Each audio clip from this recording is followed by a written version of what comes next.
What's going on, guys? This is Rob, and if you're enjoying the content here on my channel, then make sure you hit the like button and make sure you hit subscribe so you can help decide what direction the content on my channel goes in the foreseeable future.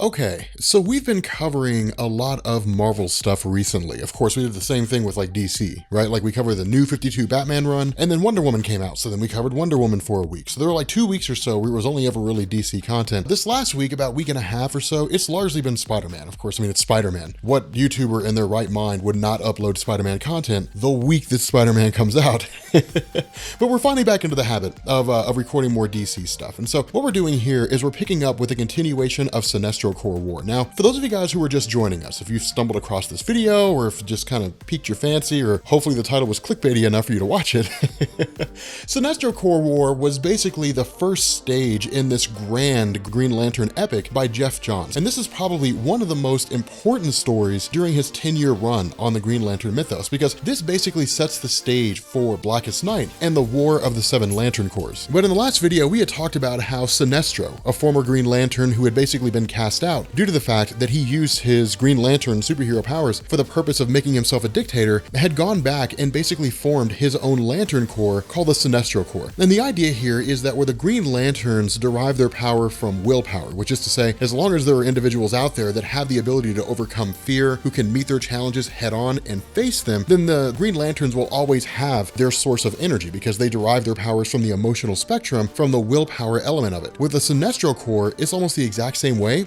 except it's fear. And so long as there are people in the universe that are afraid of something, that are terrified for their lives, there will always be power going to the Sinestro Corps. The difference here is that the Sinestro Corps, basically their rings were able to kill people. That was just one of the things to instill fear. What better way to terrorize an entire civilization than to just start killing people left and right? One of the other things that we had learned is that in order to continue his campaign of instilling fear across the universe, that Sinestro had enlisted some of the most powerful and some of the most fear-inducing beings to have ever existed in the history of DC Comics. Superboy Prime being one of them, basically a Superman from an alternate universe that had no weakness with the exception of a red sun and magic. The AntiMonitor. And the AntiMonitor is basically this harbinger for the multiverse's destruction. The same thing with Cyborg Superman, who had single-handedly led a campaign that almost saw him taking over the world following the death of Superman in 1992. You know, these characters and others who were joined there as well basically serve the purpose of instilling fear across the universe and continuing to power the Sinestro Corps rings. Now, with regards to Kyle Rayner and the concept of Ion, Kyle Rayner was basically a host for the entity that represents willpower. If all the energy in the universe, or if all the emotion of will can coalesce into a single thing, then it has to be represented by something. And so that one thing is basically this giant whale. And the idea here was that Kyle Rayner would become the host of the willpower entity, so that if the Green Lanterns were ever destroyed and if the Guardians of the Universe were ever killed, that Kyle Rayner could basically resurrect them. The idea of Sinestro taking Kyle Rayner and then removing the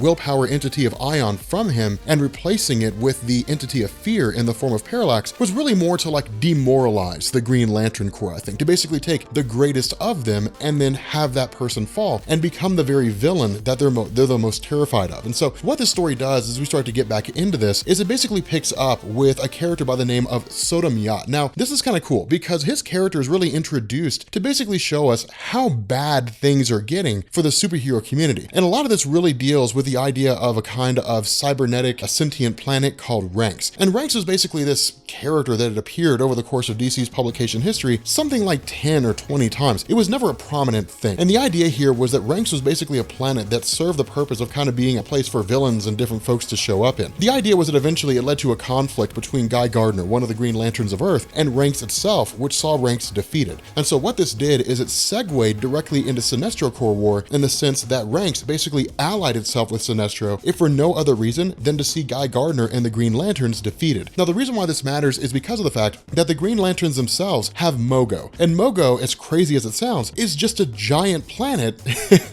with a Green Lantern ring. And I know it sounds kind of crazy, but Mogo is insanely powerful because the abilities of a Green Lantern are directly proportional to the mass of that Green Lantern, to how strong their willpower is, the energy they can muster, and so on and so forth. And so a person like Hal Jordan, for example, wouldn't be as powerful as someone like Mogo, because Mogo is basically a planet with the power of willpower just being blown in any one particular direction. And so for the most part, Mogo could obliterate virtually anything in its path. But the reason why this is important is because of the fact that Mogo is basically the forward operating base in a lot of ways for the Green Lanterns, in the sense that where the Green Lantern's home base is Oa proper, basically the home of the Guardians of the Universe. Mogo serves as a way for them to just kind of travel around, for them to peruse the area, to keep their sectors, so on and so forth. But he's also a very powerful ally. And with Ranks being allied with the Sinestro Corps, this basically leads to the two of them coming into direct conflict. Now, the reason why this is important is because while Mogo can use its power to totally obliterate Ranks, there's also other Green Lanterns in the vicinity. And so really, it would just kind of result in collateral damage. And so what ends up happening here is we actually have Sodom Yat alongside a handful of other Green Lanterns make their way onto Ranks. Now, the thing about Sodom Yat, and we'll get into him here in a second, he's really kind of introduced as this question of what would happen if Superman got a lantern ring, a Green Lantern ring. That's really the idea here, because remember, all of this is really hitting home to the notion of like the members of the Justice League getting their own lantern rings, this massive war between all these different Lantern Corps. And so once Ranks is basically defeated by having its central core overloaded, which results in its explosion, Sodom Yat is of course revealed to have survived the whole experience, only for Hal Jordan to chime in with the other Green Lanterns and say that the target of Sinestro is not Oa as they believed it was. Instead, it's the planet Earth. And so what this does is it picks up with Superboy Prime. Now, the funny thing about this when it comes to Superboy Prime, and we're kind of backtracking a little bit here, the Superboy Prime one-shot sort of coincides with this part of the Sinestro Corps War, but where it fits in is really kind of up to us. And really, it just kind of comes almost immediately after this one particular comic that we're going to be going through here in a second. And of course, you know, I'll mention as we pass by where it is that it goes in. But the arrival of the Sinestro Corps really is just like this absolute state of pandemonium for the planet Earth. Because remember, despite all these different superheroes that are there, you know, Superman and Batman and so on and so forth, they didn't really know everything that was going on with Sinestro. That's one of the big things that we had talked about in the first part of Sinestro Corps War, about how they were in the middle of a conflict and then seemingly out of nowhere, Batman was met with a yellow lantern ring that said, "Bruce Wayne, you have the power to instill great fear," after which the ring abandoned him because it sensed the fact that Bruce Wayne had used the Green Lantern ring at some point in time and considered him to be tainted. But despite this one little occurrence, the Justice League didn't know everything that was going on out there in the universe. And so the arrival of all these Manhunter robots under the command of Cyborg Superman, all these different members of the Sinestro Corps, heralds just this massive invasion of planet Earth. Now, keep in mind, I mean, these aren't weaklings. You know, Power Girl, basically this alternate reality version of Supergirl, Supergirl herself from the main DC universe, Superman, Batman, so on and so forth, they're all able to basically use their abilities to stem the tide of this conflict, but there's so much happening and they can only be in so many places at once. And so one of the things that actually ends up happening here is we have Hal Jordan tracking down and chasing down Kyle Rayner. Because remember, at this point in time, Kyle Rayner is basically the host for the Parallax entity. He's literally walking fear. And so because of this, where Hal Jordan is able to track him down and is able to grab him, ultimately Parallax absorbs Hal Jordan as well. And so again, this creates for a pretty dangerous situation just because of the fact that, keep in mind, Hal Jordan had declared himself to be Parallax way back in the 1990s during the events of Emerald Twilight. And so in this story, when they're referencing things about how Hal Jordan betrayed them and so on and so forth, it was the idea that Hal Jordan had become the host for the Parallax entity before. And so with Parallax basically possessing both Kyle Rayner and Hal Jordan, two of their best Green Lanterns are now off the table. Not only that, all the experience and all the knowledge that goes with them is absorbed by Parallax as well. And so it means that Parallax now knows how to counter all these different Green Lanterns. Now, of course, again, it's really kind of like this massive arrival of all these heroes, because in addition to the Justice League facing off against these ancillary members of the Sinestro Corps, they're also forced to face off against Superboy Prime. And it's absolutely amazing the way this happens. Jumping into Parallax himself, it gives us a little bit of insight as to what happens when a person is possessed by Parallax. And so for Kyle Rayner, he's kind of in this world of darkness. And as it's depicted, it really seems to be more of like a psychological mind state, you know, more so than anything else. But the fact remains here that with Hal Jordan being absorbed as well, the two of them are basically able to use their willpower and overcome Parallax. And again, that's the weakness of the Sinestro Corps, is the fact that if anybody has sufficient willpower, they can overcome the Sinestro Corps. They can overcome the Yellow Lantern ring and return to their normal selves. And of course, with Hal Jordan and Kyle Rayner working together, they're essentially freed of the Parallax entity. Now, of course, with Parallax intending to basically consume or, you know, possibly destroy them both, it just meets with the arrival of Ganthet and Sade, a couple of the Guardians of the Universe, who of course grab or end up taking elements, or I guess really kind of splitting up Parallax and then dispersing him among these different lanterns, which of course means that now Parallax is effectively held prisoner. Instead of just being in one central place. He's just kind of spread around different lanterns. So it's really just a way to kind of remove him from the landscape temporarily and allow the story to focus on everything else that's going on. And so again, kind of transitioning back to this major battle, to this major conflict, we also end up joining up with Sodom Yat himself. And again, the idea is that once everybody realizes what's going on with regards to Sinestro targeting Earth, this is when they also begin to realize about the return of the AntiMonitor. Now, a lot of people knew about that, but not everybody did. And the return of the AntiMonitor is huge because we're talking about a level of power that's near godhood, if not on the same level. The AntiMonitor is virtually unstoppable, just completely indestructible. The Yellow Lantern Corps, the Yellow Lantern Ring,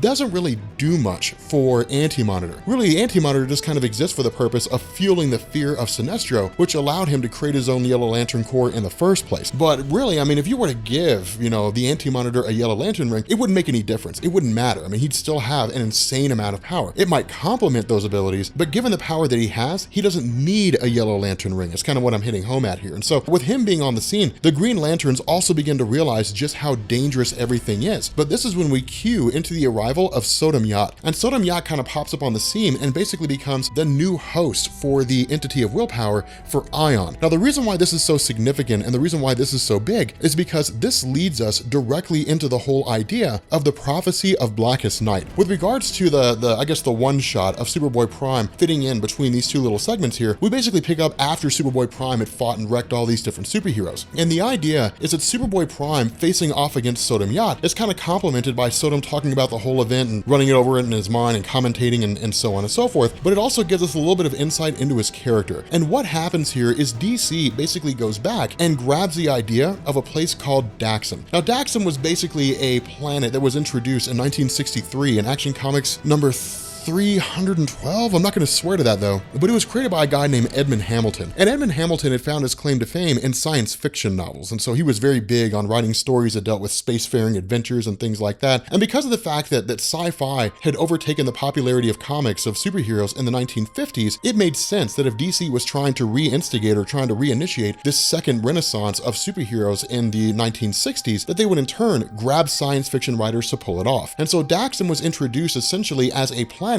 that was colonized by a group of Kryptonians that had broken away from Krypton proper. And so what this did is it introduced the idea that there could be another Superman out there if he was exposed to a yellow sun. Now, the origin that was originally given to us in 1963 was a little bit different. The one that I just kind of ran over is basically the one that we get in this particular story. But notice this conflict between Superboy Prime and Sodom Yat. Despite the vast power that Sodom has, he's basically channeling willpower in its most pure form. He's not like a Green Lantern using his ring to access willpower. He is willpower. He's getting totally obliterated by Superboy Prime. It's almost not even a conflict here. It's almost not even a battle. It's just absolute destruction on an incredible scale. Not only that, we also sort of harken back to this origin story of Sodom, which is actually really, really amazing. And again, it really focuses on this idea that over the course of their existence on Dachshund, the inhabitants, as they call themselves, Dachshundites, eventually became afraid of anything that didn't hail from their planet. And so the result is that they became extremely isolated from the rest of the universe and never really traveled outside their own planet. Now, the idea of Sodom as he existed was that he was a kid who basically looked to the stars, always wanted the idea to achieve something greater. And so the overall goal here is that eventually he's met by an alien that crash lands on the planet. The two of them begin to talk and sort of,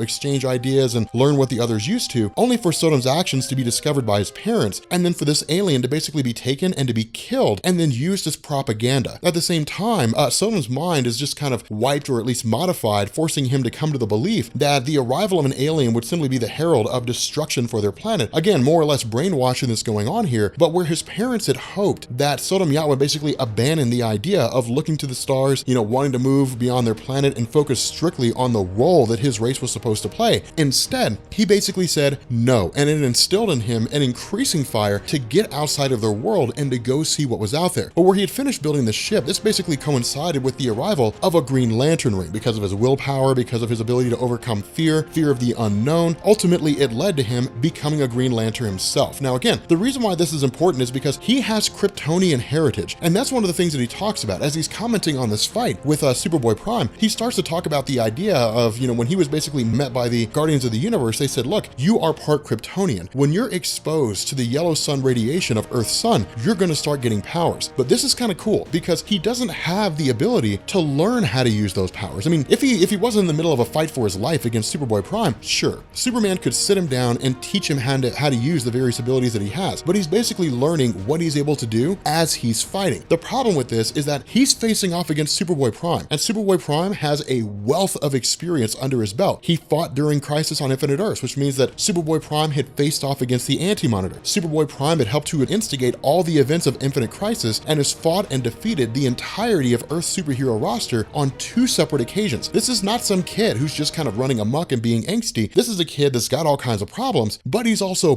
battle hardened. And so that's what makes this so cool, is because despite the fact that Sodom Yacht does everything he can to try to face off against Superboy Prime, in the end, there's nothing he can do. He just cannot hold his own. The other reason why Sodom Yacht is so important is because it actually sort of transitions to this explanation or this discussion that takes place between Ganthet and Sade and the Earth's Green Lanterns, which is to say Hal Jordan, John Stewart, Guy Gardner, and Kyle Rayner. And what ends up happening here is Ganthet and Sade basically reveal the idea of the prophecy of the Blackest Night. And this is why Sodom Yacht was so important, because if Sodom Yacht were to be killed by Superboy Prime, it would fulfill the first stage of the prophecy. Now, the prophecy of Blackest Night isn't necessarily the prophecy of the Black Lantern rings, at least as it's given here. The prophecy of Blackest Night is the idea that there will basically be a rise of 6 new Lantern Corps in addition to the Green Lanterns. Now, one of the things that's established over the course of Jeff Johns' run is that these different Lantern Corps, some of them had existed for thousands and thousands of years, if not millions of years. Others are cropping up for the very first time. The Green Lanterns had existed since the time that the Guardians of the Universe made them, however many thousands of years ago. With regards to the Star Sapphires, they'd existed for quite some time as well. The Red Lanterns, they existed for a pretty lengthy time. But when it came to the idea of the Sinestro Corps, that's still pretty new. Things like the Orange Lantern Ring, that one seems pretty new. The idea of the Blue Lantern Ring of Hope, that one hasn't even been made yet. But the overall prophecy is that all these lanterns, or all these Lantern Corps, these 7 Lantern Corps, will eventually come together and they will engage in a conflict that will essentially lay waste to the entirety of all emotion across the universe. Now, so the prophecy of Blackest Night basically foretells a circumstance where all emotion across the universe will be totally gone. Now, in terms of what Blackest Night actually is as the story and what the prophecy really means, that all unfolds in the actual Blackest Night story itself, which is amazing. But the fact remains here that in the middle of this conflict, Ganthet and Sade basically kind of bail out. They're like, look, we're not allied with any one particular, the Earth superheroes or so on. This is your fight. You guys have to go deal with it. We are essentially outcasts from the Guardians of the Universe. We're here to help or provide guidance, but not really here to fight. When it comes to all these different, members of the Lantern Corps and the Sinestro Corps and the Green Lantern Corps facing off, in the end, this entire conflict really seems to kind of turn keel and face on the idea of the AntiMonitor. And of course, the reason for this is because of the fact that with the Sinestro Corps members learning that the Green Lantern can now kill, that they've basically been authorized by the Guardians of the Universe to start killing Sinestro Corps members, some of them run. Some of them are just like, we gotta go. They just bail out. Others die in the conflict, and some are still fighting. But the fact remains here that with the AntiMonitor himself, he's the most credible threat. And the reason for this is because of the fact that the AntiMonitor basically channels antimatter energy. And so it would be like if your left fist was antimatter and your right fist was positive matter and they punched, they would cancel each other out. And so the idea of the AntiMonitor unleashing all this antimatter energy is to quite literally lay waste and completely obliterate the universe and then travel into the multiverse and do the same thing. And that's exactly what the AntiMonitor would do. That's the reason why the AntiMonitor allied itself with Sinestro, was to be able to achieve this goal, because Sinestro basically said, look, we'll clear the landscape of superheroes and we'll allow you to go do your own thing. The other half of this is that even with the superheroes facing off against AntiMonitor as best they can, they still can't hold their own.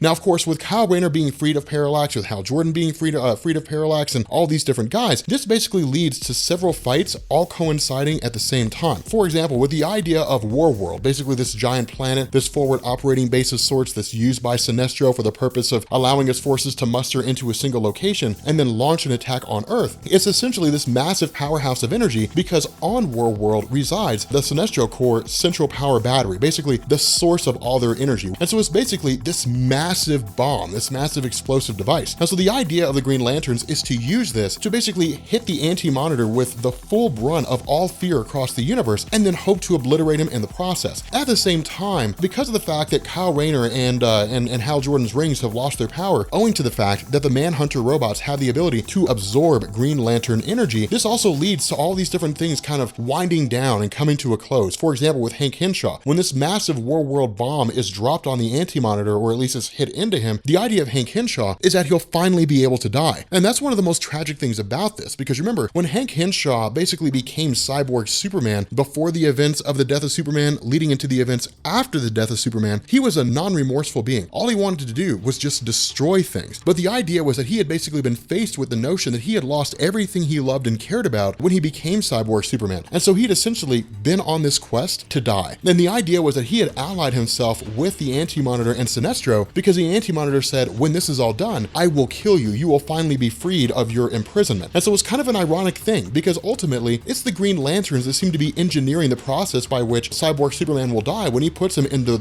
the direct path of the explosion of Warworld hitting the AntiMonitor. And so it's really kind of a bittersweet little thing. It's actually kind of an interesting little moment here. But with Sinestro sort of coming down with the intention of using his lantern ring to take out Kyle Rayner, to take out Hal Jordan, they in turn reprogram one of these Manhunter robots and absorb the yellow lantern energy of Sinestro. Now this is not a great big huge thing, but what it does do is it allows for a direct hand-to-hand fight between the three of these guys. And the reason why this is important is because remember, Sinestro had been a long-time enemy of Hal Jordan. They had fought for years and years and years and years. But when Hal Jordan declared himself Parallax, essentially killed Sinestro, only for Sinestro to basically survive the experience to be resurrected, and then in turn become an enemy of Kyle Rayner, this is the one theme that both have in common. Kyle Rayner and Hal Jordan have both called Sinestro their mortal enemy. And so it's really just kind of like this knockdown, drag-out fight between the three of them. At the same time, Superboy Prime is taking no prisoners. I mean, it's one of the coolest things because you've got Superman, you've got Power Girl, you've got all these different superheroes who are there doing the best they can to hold him back. And at the end of the day, none of it matters. He's still able to take out almost every last one of them because remember, you're talking about a character who's more powerful than any current version of Superman, who's faster than any current version of Superman, who's stronger. You know, he has more endurance, he has a higher level of durability, and there's no green kryptonite and no red no red sun within the immediate vicinity. He's virtually unstoppable. But the cool thing about this is that in the middle of all that, he basically gets more than he bargained for. And the reason why is because due to his arrogance and his hubris, one of the Guardians of the Universe sets upon him and then self-destructs. And this makes sense because remember, the Guardians of the Universe are insanely powerful, and it was really required for them to act because if they hadn't stepped in and stopped Superboy Prime, none of it would have mattered. Superboy Prime would have destroyed every single Green Lantern, he would have destroyed every single superhero, and there's nothing that they could have done to stop him. They'd be virtually powerless. I mean, it would have been the end of all things, and he almost guaranteed to kill Sodom Yat. And so it would have set in motion the death of almost everything in existence. And so what ends up happening here is that with the battle basically winding down, Jeff Johns, the writer of the story, begins the process of going through and sort of bringing all these different themes to a close, but also setting the stage for the next set of events. Remember, Ganthet and Sade, despite the fact that they are Guardians of the Universe, are separate from the rest of the Guardians. They've been outcast because they, one, did not agree with what the Guardians were doing, and two, worked against the other Guardians of the Universe. And so the result is that they basically kind of go off and they do their own thing. At the same time, it's also a bit of reconciliation between the various superheroes and the Green Lanterns and helping humanity sort of get past everything. But it's also the idea that Superboy Prime had basically been shunted out of the existing universe and sent to a whole nother universe in its entirety. And so again, it almost seems like he's basically been sent back to his home place, but the issue is that during the events of Countdown to Final Crisis, I think it is, it's going to show that he's actually been sent to a whole different universe, which leads to a whole nother set of events. But the other gist of this is that with Ganthet and Sade looking around and realizing that in the midst of all this, that somebody's going to basically have to have the ability to help out the Green Lanterns, to offer themselves as kind of a support group if it's necessary, the two of them in turn bond their energies and form the Blue Lanterns, the Lantern Corps of Hope. And so again, this is how all this stuff begins to build, that where Sinestro Corps begins to wind down, it's almost like these peaks and valleys. You know, you see this story starting to wind down into a valley, only for the ending to begin winding up into a peak. And we end up finding these things out because of the fact that the Manhunter robots track down the remains of Hank Henshaw and basically resurrect him. And it's one of the saddest things ever because where he believed that he was going to be free of this life, that he was going to be dead, he's instead brought back to life. He cannot ever truly die. His Manhunter robots will always keep him going. But the big jaw-dropping moment in this particular part of the story, and the one that really just kind of left people flabbergasted, was the fate of the AntiMonitor. The AntiMonitor is a being that is so incredibly powerful that he just can't be destroyed through conventional means. It would take basically the god of the DC universe, the Presence, to really just kind of destroy him in its entirety. But the idea is that the AntiMonitor still resides within the realm of the quote-unquote afterlife, or at least what passes for the afterlife in the DC universe, and is still hell-bent on achieving its goal of taking over everything, only for him to be transmogrified into the singular power source for the Black Lantern rings themselves. But with that being said, guys, we're going to go ahead and bring this video to an end. If you are new here to Comics Explained, make sure you guys hit the sub button to become part of the Rob Corps. If you guys enjoyed this video, make sure you drop a like, and yeah! Sinestro Corps War was amazing, but it only gets better from here. That's the craziest thing. I feel like it only just keeps getting better and better, especially with Blackest Night, with Brightest Day. It gets pretty insane. But I will catch you all later. Peace.